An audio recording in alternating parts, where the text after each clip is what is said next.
9 refers to the year that Wes Craven was born. We actually see Craven's birthday come up again later during the YouTube video about Stab 2021. The channel subscriber count is 821,939, which could be read as 8/2/1939. Under the American date format of month, day, year, this represents August 2, 1939, the day Wes Craven was born. Looking at me? This page contains a lot of other Easter eggs, including other hidden dates and numbers. To learn about many classic cameos, details on tattoos, and meanings behind names on cell phones, stick around to the end of this video.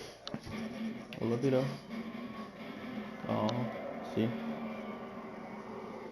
Welcome to Things You Missed. When I heard there was going to be a new Scream movie, I was hoping the franchise would tackle the phenomenon of prequels, like Halloween 2018, Jurassic World, and Candyman 2021. Then I started watching Scream 2022 and realized, oh yeah, Screamform already was a requel. Also, I generally don't really like requels. But what I do like about them is that they're basically Easter eggs. What do I mean by that? A nest is somewhere where you might find a lot of eggs. In this case, Easter eggs, as in the hidden secrets found in contemporary media. One of my favorite things to analyze on Things You Missed. So let's get into the Things You Missed.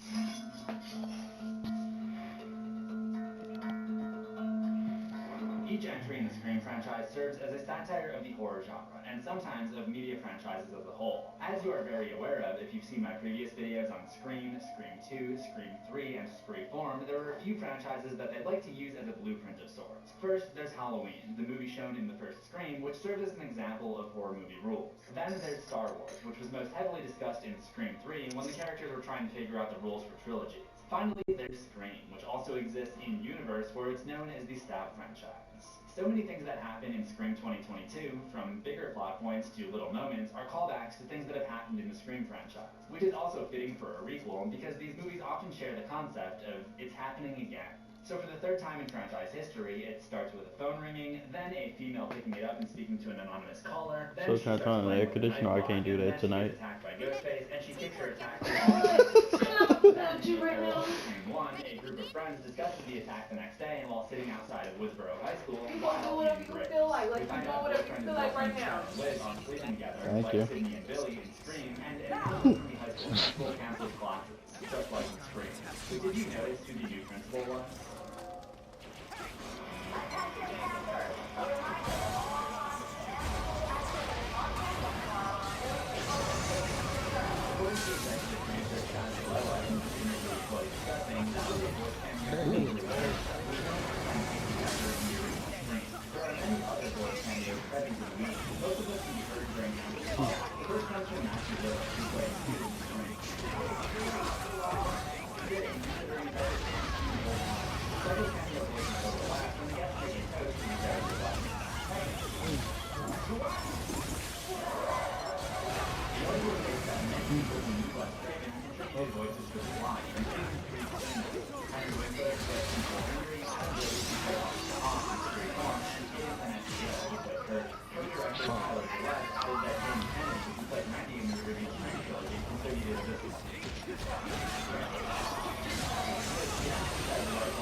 We actually see the Elm Street intersection later when Sam and Richie roll into town.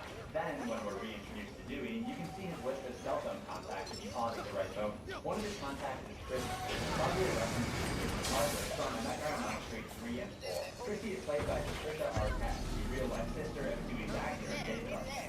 Also of note in Dewey's list of contacts is Gene Nisco, which is a nod to Brad Nisco, the owner of horror movie news website Bloody Disgusting, which may explain why they have all these exclusive interviews with the directors and producers, which I keep referencing. During the later on, the related videos channel also suggests an upload to the Bloody Disgusting channel. But we'll get to that. Under the Nisco, oh, Lord. Mr. might be thinking, no, that's just the father of the but no, he doesn't have a father. I'm not gonna be able to do that. I'm not gonna be able to hang with that. Another one of Judy's which is probably just a cute pick. I was thinking it's a shame that he never got with her after he split up with Gail, but who knows, maybe he actually did. Actually, now that I think about it, she must have already had a kid by the time she was hitting on Judy in straight form, so that's weird. We actually see her list of contacts too, and you can spot more or less flavors of the Obama. Tina G represents Tina Gray from the original Nightmare on Elm Street. Leo is the character from Saving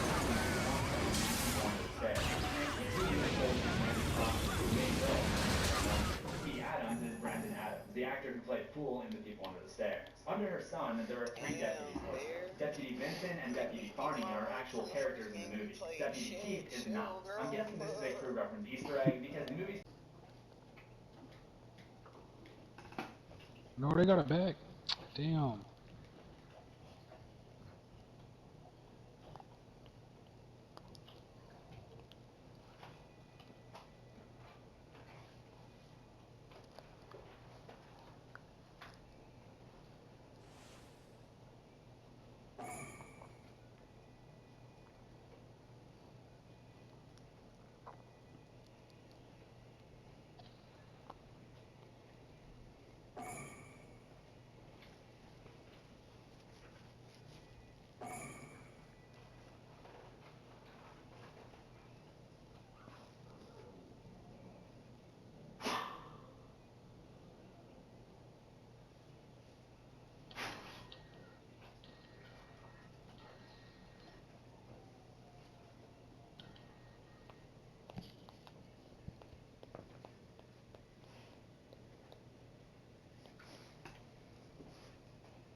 Fuck.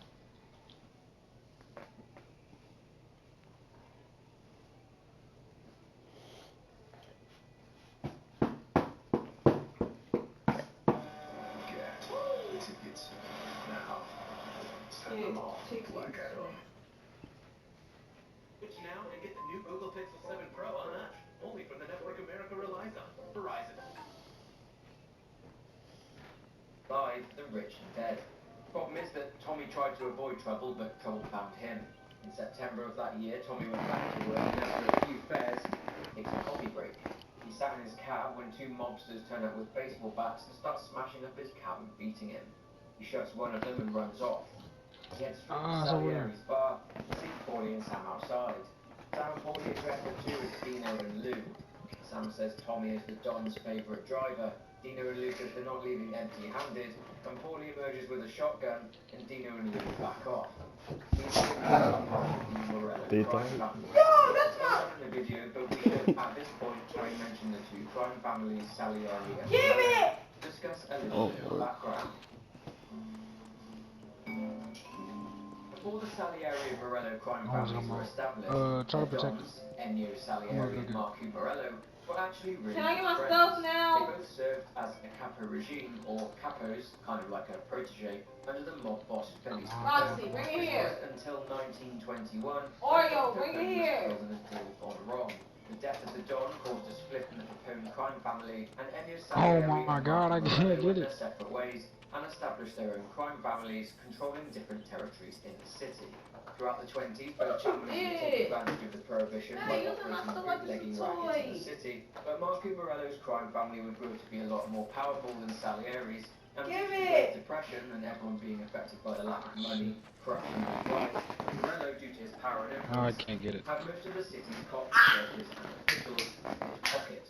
Salieri had some, but not nearly as many as Morello. Morello could get away with so much, and the police would turn a blind eye. One story even tells of Morello losing his head and beating a boxer to death with a tire iron in the middle of the street in broad daylight.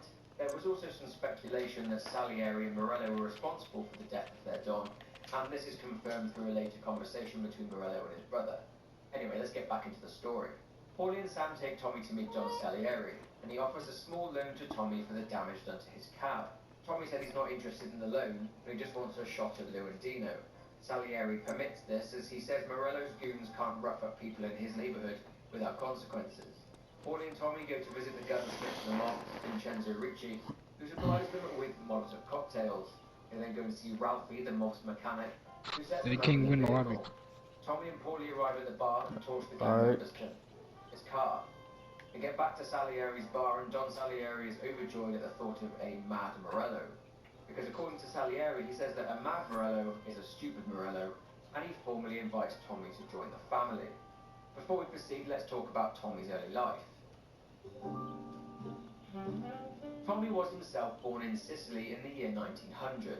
Tommy was born to his father, Marco Angelo Sr., and his mother, Maria Angelo. He had two siblings, Marco Angelo Jr. and Isabella. Oh, I can't join up because you appearing offline. And when the plantation closed Oh, try to join off the a bear. Angelos became poverty-stricken. This fueled the family's move to America in 1904, and they originally settled in Empire Bay. But they eventually found themselves settling in Lost Heaven, Marco Angelo businesses that they protect. So Paulie, Sam and Tommy set out. They do some simple collections in the city. People are struggling due to the Great Depression and the Wall Street crash, but they reluctantly pay up. They then drive out to the countryside to collect from a motel. The owner of the motel, Bill, was short the previous month, so he owes interest. They arrive and Paulie and Sam tell Tommy to stay with the car. It's not long before Tommy is called into action though as he hears shots. Bet combat. Paulie stumbles out with a gunshot wound, followed by a mobster from Morello's crime family, saying that the motel is now theirs. Paulie tells Tommy that Sam is still in there and Tommy sneaks inside and rescues him, but they are attacked by one of Morello's men who drives off with the money. Tommy gives chase and kills the guy. A couple of years pass and Tommy is now a soldato, or soldier, more commonly known as a made man. Salieri has made a lot of money off of motor racing. He has this hotshot young racer called Mikey Dunn, who never loses. He's made a lot of money off of betting on the kid winning, and has made other people a lot of money too. The problem is that Morello has gotten wind of this and he's been making his own moves. A European hotshot has entered the latest race, and his car is silly fast. Morello stands to make a lot from Salieri, along with all the other people that have put bets on Mikey Dunn, stands to lose a lot. Did they drink Morello's put the driver up somewhere safe for protection. You want to give me some more? Winning cannot happen, so naturally Salieri sends Tommy to the track, as they know the guard. Tommy takes the car to a mechanic who makes some adjustments, and Tommy gets the car back no to the track Oreo, before get your the big next soda, car ain't too starts big. to shift. And the following day, it's race day. The Don's consigliere, Frank Coletti, approaches Tommy at the racetrack and delivers some bad news. Salieri wasn't the only one trying to protect his investment. Morello sent a few of his guys to rough up Mikey Dunn and put him in the hospital. Frank tells Tommy the only option is for him to race in Dunn's place and win. Otherwise, he always lost money. As expected, the European's car breaks down straight away, and after a tense race and grabbing first place, the crowd goes wild, and Tommy has thought someone died. This is San Marino. He works at San Marino bar along with his party. Luigi has made a story in the past. Luigi is actually a hit man who has involved in the race. Luigi went on the same arrow after he ran the course and his wife, Sarah. Last year, he then worked at San Marino.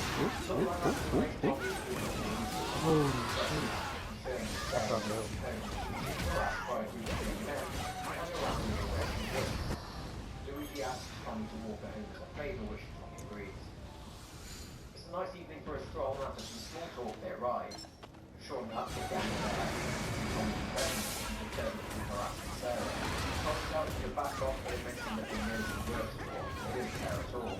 Tommy takes care of them and gets slapped by a knife in the process and Sarah tackles him up. He said she got used to catching people up, so money was refused drunk who took her anger out on Luigi, and she'd often have to do the same for him. The thugs were taken care of, but that's not the end of Oh it. my god. Salieri's It's a protecting tag type on my Sarah, dick. and he wants her harassers to pay the price, telling Paulie and Tommy to track them down and break every bone in their body. After getting them Oh, back to the they beat the tar my out of the God. young men, but two of them escaped in a car. Trying to get there. There you go. Got him.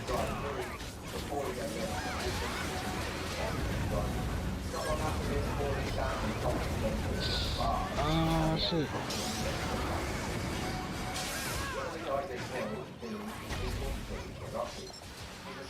Fuck. I had attack type low. I got my ult.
can't. Ah, fuck.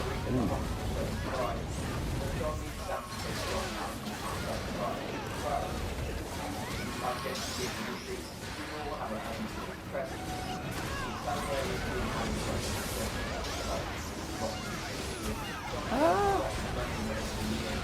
Fuck, I was trying to get away.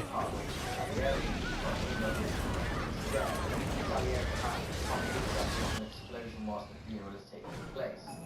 That should draw some of the police away from the church. But there's another thing. Tommy needs to kill someone. A prostitute at the brothel called Michelle. Salieri has got wind that Michelle has been flapping her gums to Morello's guys after some pillow talk with one of his guys. This turns out to be Sam. Although Salieri doesn't know it's him. He's been giving Morello the lowdown on all Salieri's business. As a result, Sam asks Tommy to spare Michelle and give her some money so she can get out of the city and move somewhere else. Tommy picks up a bomb from Vincenzo and he and Sam head to their respective destinations. Tommy finds Michelle and spares her and blows up the hotel, escapes from the police and enters the church. Johnny gets up to say a few words about his friend, but Johnny spots Tommy through a side door. A shootout takes place in the church and Tommy confronts Johnny. He's about to shoot Tommy when Sam saves him and takes Johnny out. They bribe the priest to keep quiet. It's not over yet though. Tommy and Sam have to shake the cops and get back to Salieri. Flag I battle. want to take a quick break here and talk about the Don's consigliere, Frank Coletti. Paradise is only #1 all over the world. So proud. I say this about everyone. You're in the Screen, if I didn't make you look bad. There, I'll take you to paradise. PG-13. It's now and get the new Google Pixel 7 Pro on us. Only from the network America relies on. Verizon. First of all, the consigliere is basically an advisor to the boss of a crime family. Think Tom Hagen in The Godfather. Frank Coletti wasn't just a consigliere for the Salieri family, he was also Ennio Salieri's best friend. They grew up together and both came from a poor area of the city. He valued the Don's friendship and his being the Don's advisor gave him a lot in life. He is a very smart man. Despite being involved in all aspects of the family's affairs, he chooses to focus more on the usual side of the business and does the accounts for the family too. After that short segue, let's jump back in again. In 1933, Tommy is tasked by Frank to retrieve 2 trucks containing liquor which has come from Canada. Yeah, 3 healers, 1 attacker. Lovely. A farm outside of the city. So Bonnie and Tommy drive out to meet him. Oh, snap. When they get there, though, everyone is dead. Forgot what we were doing for a second. So men show up and Tommy kills them all. Bonnie finds out that they are cops. More specifically, border patrol cops who are on Morello's payroll Right here. and who were ordered to kill Salieri's men and steal the liquor. They What search the the farm hell? and find I Sal don't know. and shoot out with Morello's mob and he's shot. Bonnie and Tommy do the job to get Sam out of there and fight much more police. And they use the doctor and patch Sam up. Not long after this, Tommy meets Don Salieri in the park. Salieri tells him the family has a mole. Frank. So John determined that this was the case after he went to investigate the mole by looking at the camera. John said it was ready for John. Salieri said that he couldn't get Bonnie back onto the bed and they had done. Tommy did track down Frank to get the boat back and kill Frank. Oh, fudge. That reflect was good. I said I'm finna go over there. Tommy tails them and Frank swims to the airport. As his guard is found missing at the airport, Tommy uses Frank to try to meet. Frank explains that Morello had some of the lost MPs actually kidnapped Frank's wife and daughter, and ultimately handing over evidence regarding the affairs of Salier's family. Tommy asks why Frank can ask his family's help, but Frank replies that he's tired of watching his back because of his association with Salieri. You missed. Nice shadow. Every time he wants to drive somewhere, Tom makes a decision. Spare Frank to report back to be killed. He runs out Tom in a book star and Tom gets brought back and tortures Frank's home. As far as Salieri and the family know, Frank and his family Man, I are thought he dead had it. and nothing is held. Morello and his brother Silvio show up. They are mutual respect. That man is confident he got this too. Same here, no problem. Morello had a prosecution in Washington payroll. This is the prosecution of Frank with 30 years. Oh no!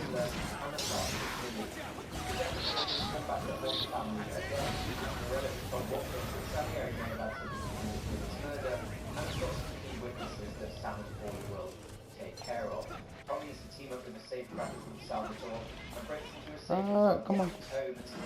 Okay. Okay. Tommy is a bit too eager. setting up the safe alarm. You grab the documents and get out of there. A few months This past, lovely viewers coming back. on parked up.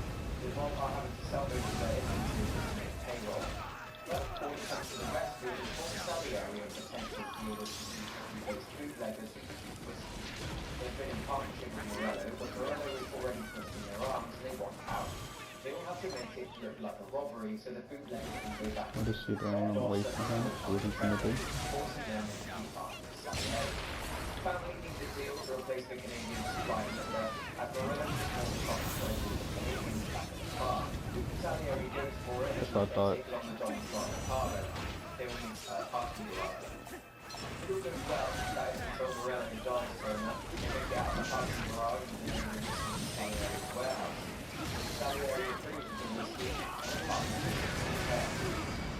Activate second jutsu. 2 years of tax and long mistake. Fuck! He's smart! Got him. He's getting me because I'm low.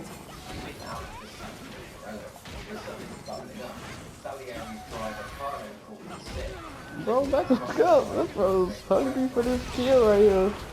Man, is hungry for it.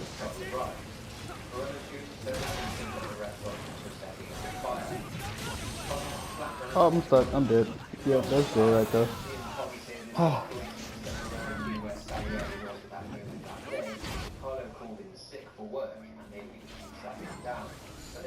Tommy chases him through the alleyways and the Don exacts punishment on Carlo, ending it. Carlo was the reason Morello knew about the deal in the parking garage because Carlo was listening in. Meanwhile, down at the docks, Morello was seizing on some bloke called Claudia, who was the Union boss at the docks, and Claudia was planning a strike. Morello tells That didn't hit, that's funny. Sergio is in control of the unions, and it's Morello's top earner. Sergio tells I can't run the flag. I'm not gonna lie to you. Oh, he got it.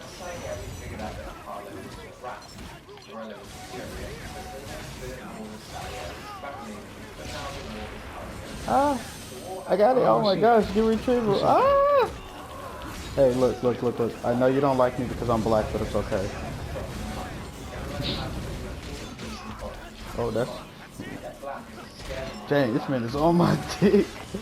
Oh, Lord, bro. Dang. Oh, Lord.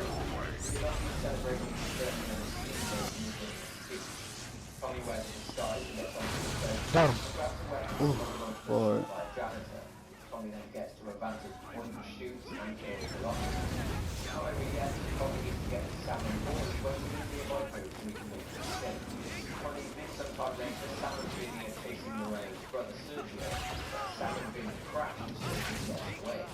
Back at the bar, Sam and Sergio up Sergio again. This time, it's I like you.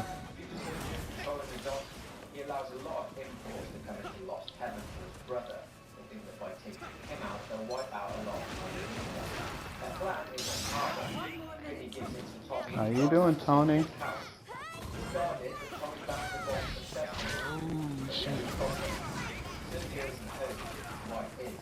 Where is it? Oh, step. Carlo starts it up before Tommy can run across the street with Warner. The bomb goes off.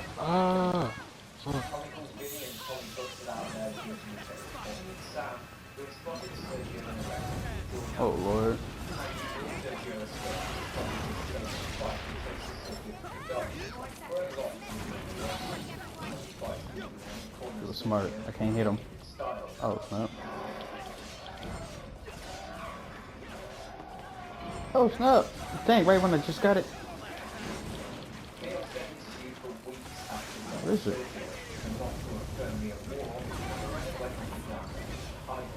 Where's the flag? Oh, snap.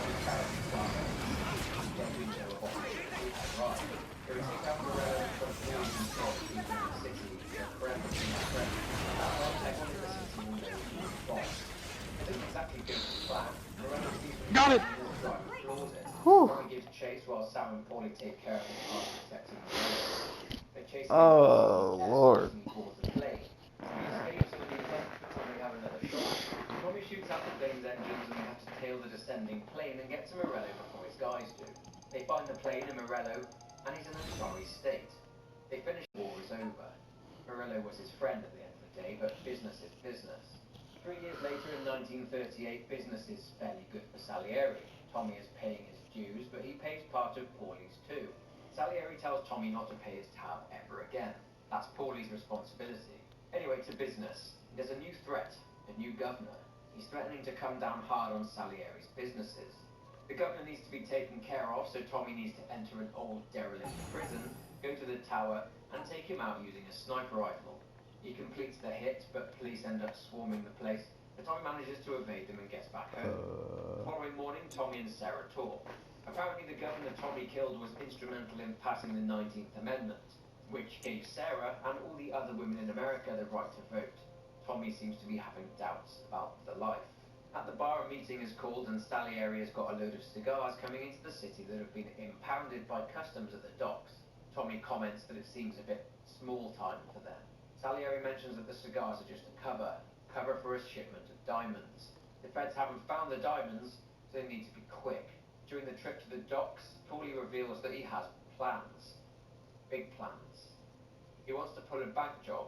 He's been planning it for months. Tommy objects and says he doesn't want to get involved, and neither does Sam, saying the Don would never sanction it.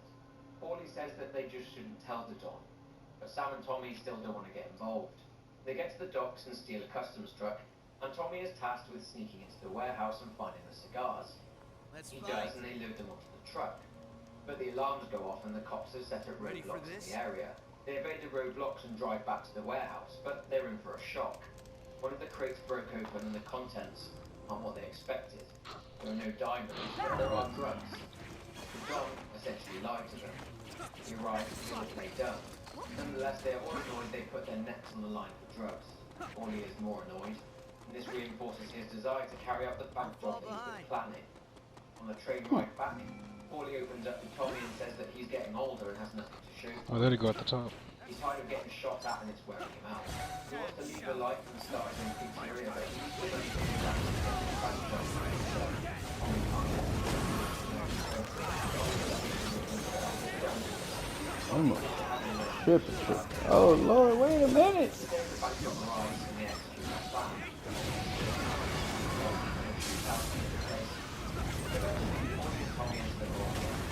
Oh shit. They got the same thing as me. It's gonna be a very interesting game.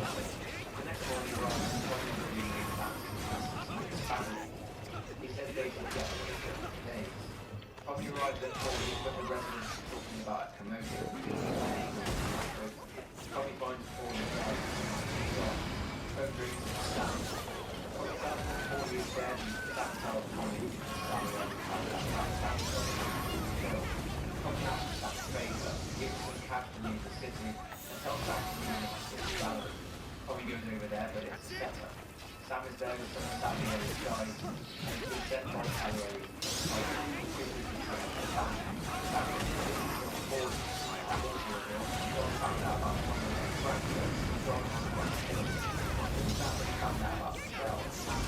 You jumped the shit out of the guy. Sam then leads the men to deal with Tommy, and he's delivered arguably the best line in the series.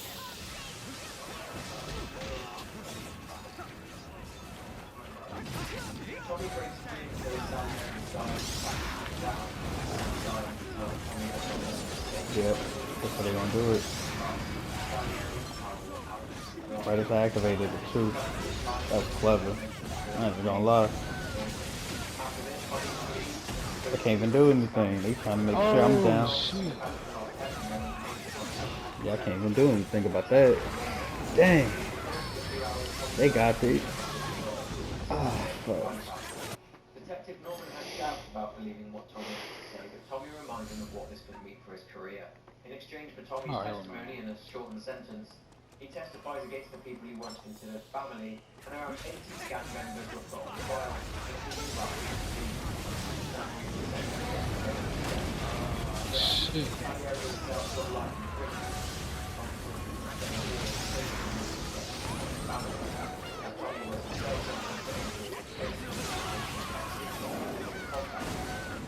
fight for real victims. Whatever this is anyhow, Tommy still has them.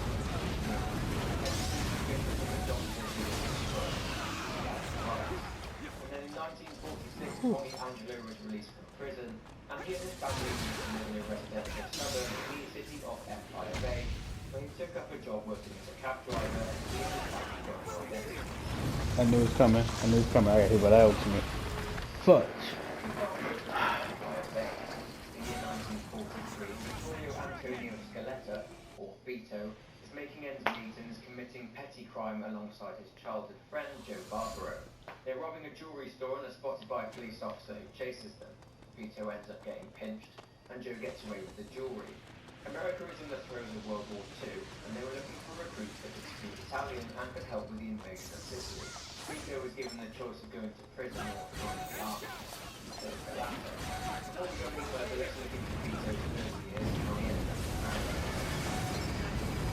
Woo! Vittorio Antonio Scaletta was born in Sicily in 1935. He had a sister, Francesca. The family was pretty hard up. I was right there, right when it activated. It's lovely. Oh. To Empire Bay. Vito was fascinated by Empire Bay, but he had a different view when it came to their neighborhood, their apartment that lived up. But it was there as a young child that Vito got his fear. Vito's father worked at the port for the same man who arranged their immigration to the United States. Despite him working hard, Vito's father spent most of their money on alcohol due to him having a drink problem. His father eventually died after working himself to death. Vito then went to school and learned English. It was here that he met the kid who would become his best friend, Joe. They were both very poor, and since there wasn't much work around Empire Bay, they would grow up and steal things in order to survive. This leads us back to the present day. Vito was shipped off to Sicily at 18 years of age to fight against the Italian and German armies. He was involved in Operation Husky and was assigned to the 504th Parachute Regiment. They were due to drop over the southern coast of Sicily, but got hit by flak, and had to be dropped behind enemy lines, and only 3 of them made it. They teamed up with the local resistance and helped fight against the dictator Mussolini's soldiers with the aim of liberating the town of San Celeste. Vito takes out a load of soldiers with an MG, but has to retreat after being fired upon by a tank. He plays dead whilst Italian soldiers turn up and execute survivors, but a tank turns up, and Vito gets another glimpse of the mafia, this time at their influence and power. A very powerful man named Don Carlo, who is head of the Sicilian mafia, turns up and demands the Italian soldiers surrender, and such is the respect that they have for him, they immediately do so. Vito survives, but is transferred to an army hospital and is discharged for 1 month while he recovers, with the view that he will rejoin again after he's healed. Joe meets him at the station, and he takes Vito to a bar where he gives Vito a coming home present. He gifts him fake discharge papers so that Vito doesn't have to return to the army. Vito returns home to his mother and sister and leaves the following day to find his sister being harassed by a man. The two have a fight and Vito forces the guy to run off. His sister states that before their father died, he left them with a debt of $2,000 that he took out from a loan shark, which is about 35 grand in today's money. Vito goes to see Joe and details the situation his family is in, and Joe takes him to get his discharge papers from a guy named Giuseppe, along with a set of lockpicks, and Joe takes Vito to steal a car for him to have, and they get it resprayed. He then takes Vito to see a junkyard owner called Mike Brewski who buys stolen cars. Vito earns a few $100 by stealing a car for Mike so he can use the parts. This kind of work is contrary to his mother's wishes for him. She calls the following day and she wants him to work down at the docks like his father did, breaking his back stacking crates for a man named Derek Pappalardo, known as Fat Derek, the union boss. He tries it out, but it's not for him at all. He tells Derek's right-hand man, Steve, that he'll just work for Joe instead, but Steve takes Vito to speak with Derek. Derek calls Joe to confirm that Joe knows Vito and he vouches for him. It seems that Joe has been busy and has quite a bit of influence. Derek tasks Vito with roughing up some rebellious workers who haven't paid their father's fee for their haircuts. Vito gets paid for his work, but his life is about to change direction. Derek tells Vito to meet Joe at a place called Freddy's. And Joe introduces Vito to a man named Henry Tomasino. Henry is a soldato for the Clemente crime family, one of 3 mafia families in Empire Bay. But before we go further, I should explain a little bit of the history of Empire Bay in regard to the mafia and how their influence grew in coming to control large areas of the city. Empire Bay is thought to be a city located on the east coast of the United States, and it is thought to have been founded in 1547 by an Italian explorer and was initially I named think it's just Porto all attack. Romano. Oh, never That mind. wasn't until the 17th century when it fell into Dutch rule in So I couldn't 1647 really tell. when the British took over and renamed the city Empire Bay. It was Yeah. Empire Bay until the end of the American Revolutionary War. The immigration boom then happened in the 19th century, and then city districts were formed. Soon ended up with a population of He got it. Oh, shit. I can't get over that. Ah, snap! I can't do anything about that.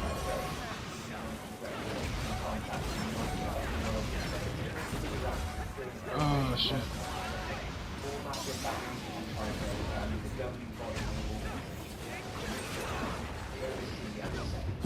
It's actually right back down. In 1929, Alberto Clemente got together a commission to report the crime family, but his crime family never received that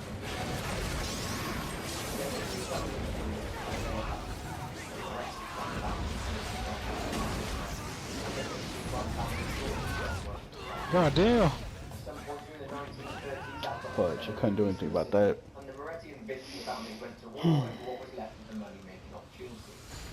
This war lasted 2 years and was declared over when Carlo Falcone, a capo from the Moretti family and the Vinci family consigliere Galante, conspired to assassinate Tommaso Moretti.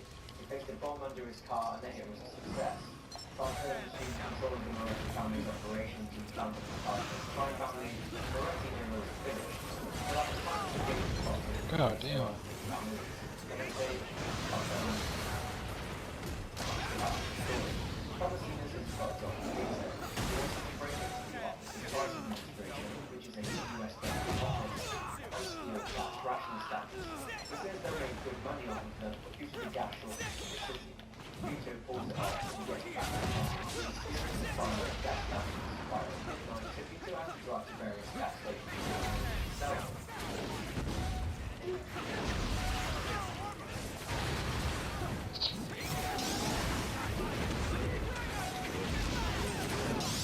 Oh, shit.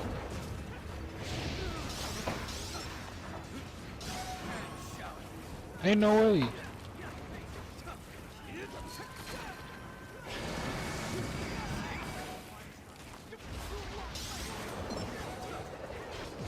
Oh!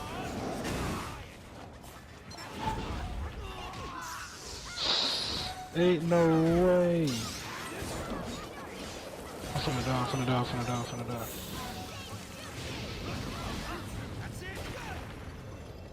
Got him, dang. Fuck.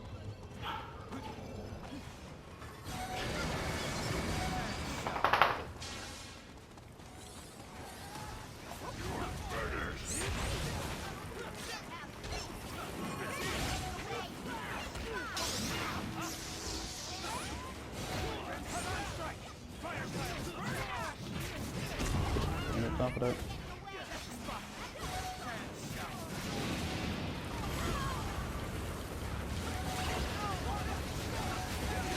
Oh, snap.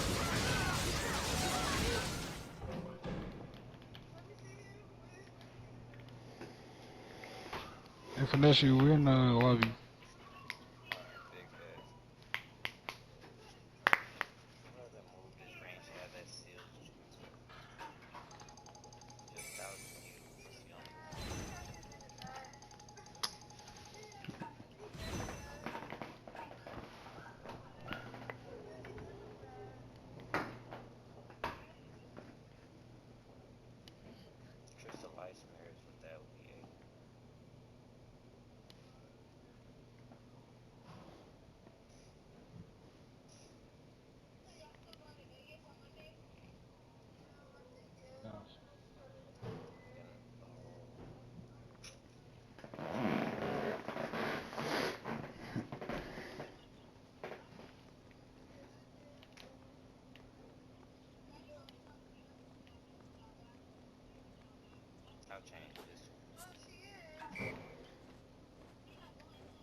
Joe, telling him to meet him at Freddy's in the evening and to bring some lockpicks.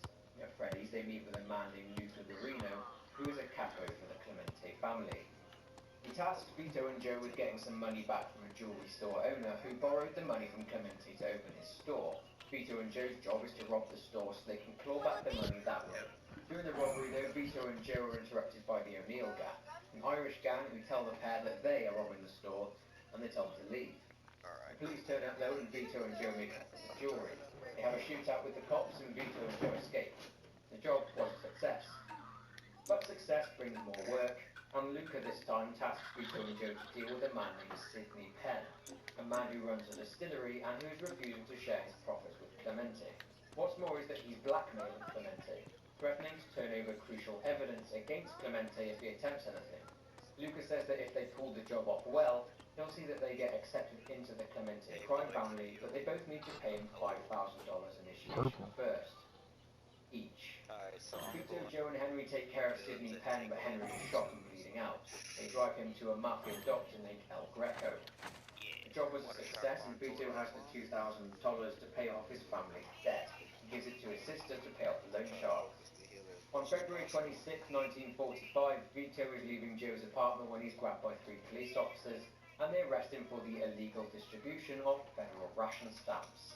Whilst this was happening, Joe was, well, debriefing a lady of the night in his apartment, and he sees Vito being taken by the police. Joe tries to call Henry, but Luca is there instead, and Luca tells Joe that Vito got pinched because one of the gas station attendants that Vito sold the ration stamps to squealed on him. Joe goes to find the attendant and tries to teach him a lesson, but the attendant slaps Joe in the head and drives off. A chase ensues by car and then on foot. Joe has pretty good cardio for a big guy and catches up with the attendant. He tells the guy to leave town by the evening and to never come back. The attendant says it won't make a difference, and after some persuasion inflicted by Joe, he learns that there's someone who knows about a lot more than just the gas stamps, and this person can take down everybody. Joe finds out the location of this rat. Called Richie Matteo, and he's a former soldato of the Clemente crime family who was sold out on the Clemente and the family. Joe tracks Richie to the Colton Reservoir. After they chase across the ice, Joe takes care of him. Then Joe's efforts are fruitless though. 3 months later, Vito has to take his court and is sentenced to 10 years. Are they below us? Vito arrives at Hartland, ready to turn down the trial.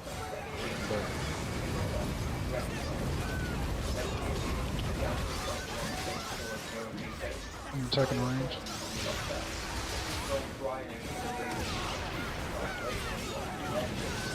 Oh, I can't deal with that.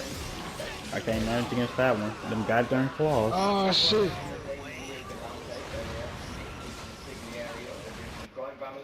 Well, he's also serving a 5-year stretch for fixing fights.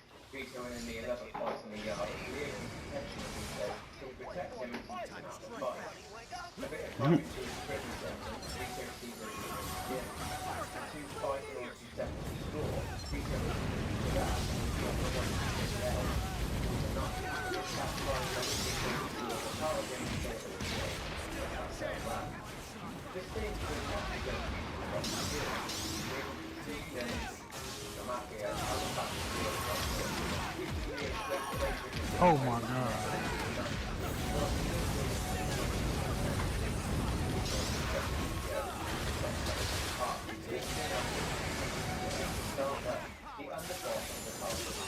Ooh, nice.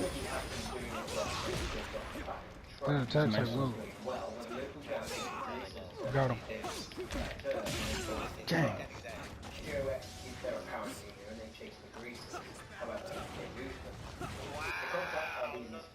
He told him to meet Steve, Matt Derek's right-hand man, at the greaser bar with the crazy horse. They grab some Thompson machine guns and shoot up the bar, torching it afterwards. They have tracked the greasers to the old foundry, and after a shootout, they take all of them out. Leaving 2 grand to pay back any of the truck that was destroyed. They take 2 of the greasers' hot rods and sell them to Matt Derek and the dogs. They then give the Maltese Falcon to Cal and pay it back. Not long after this, Peter gets the job. Passed by Don Falcone himself to take out Luca Marino, the guy who is a captain of the Clemente crop.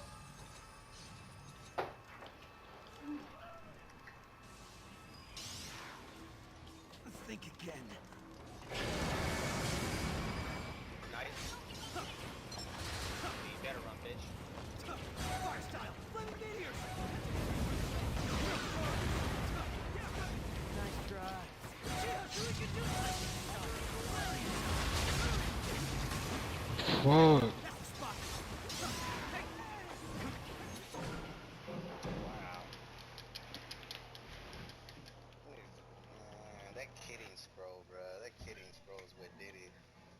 that one score really fucked everything up.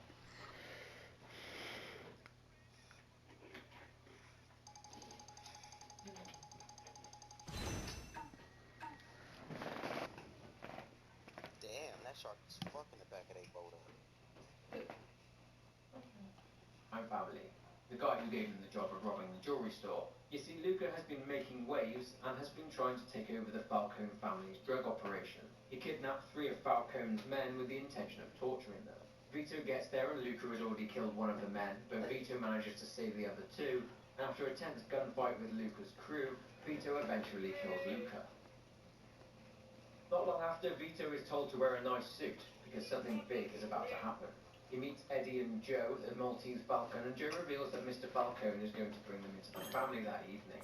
They will become made men, good fellows, or wise guys as they're also known. But first, Vito has a visitor, his old pal Leo Galante. Leo was one of the main reasons Vito and Joe were being brought into the Falcone family. You see, despite him being the consigliere of the Vinci family, Leo wanted Vito to join the Vinci family, but due to Joe having been working for Falcone for a while, Leo recommended Vito to join them instead. Vito and Joe are... Oh yeah, y'all remember on WWE when that nigga Shawn Michaels was walking down the hallway just switching music? He was switching, kicking everybody for no reason, bro. Yeah, I remember that. Oh my God.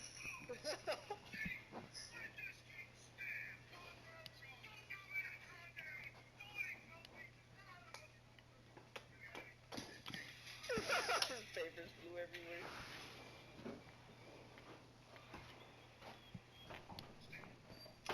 Stand.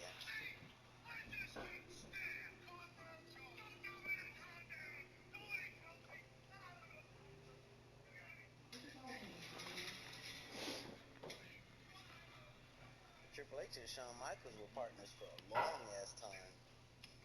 Oh yeah. It's okay. We can do this. Time to head out. I just can't stand. Oh shit. That was probably one of my favorite scenes, bro. But when the $1 Million Man told Mabel, he said, "I'll give you $1 million to put your clothes back on." Battle. But it's 4v3. Black Dog Phantom. Okay. Well, I'm gonna push up with y'all then.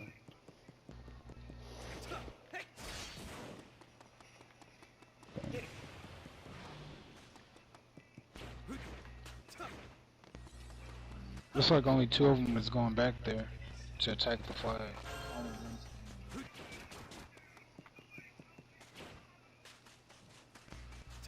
That's the spot. Get him, Mark Trump. Oh, that's right there. Hold on, brother.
Looks like a worthy opponent.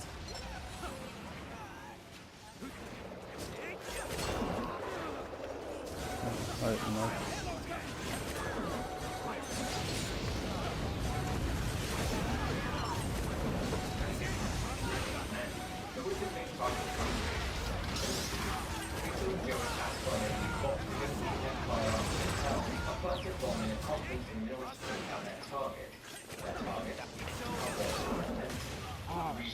Well, Falcone set up a cushy business selling heroin and marijuana to the people of Empire Bay.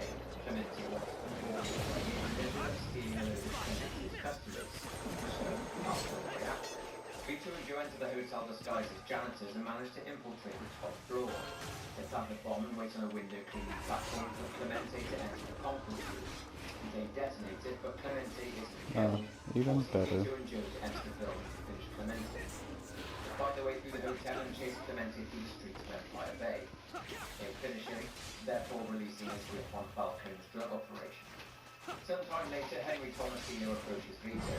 He is concerned about the Clemente family collapsing after the hit on the Don, and wants to switch allegiances to the Falcone family. Vito talks to Eddie to say that the Vinci crime family is planning on making a move on Falcone, but that they don't know when or how yet. Vito sets up a meeting between Henry and Eddie, and Henry informs Eddie that Luca Guarino, rest in peace, said that something should be done about Falcone's business, and tries to turn Vinci against Falcone. Eddie tells Henry that he wants to them, but couldn't help quite carrying out the hit. What's the problem? Obviously, it's Clemente.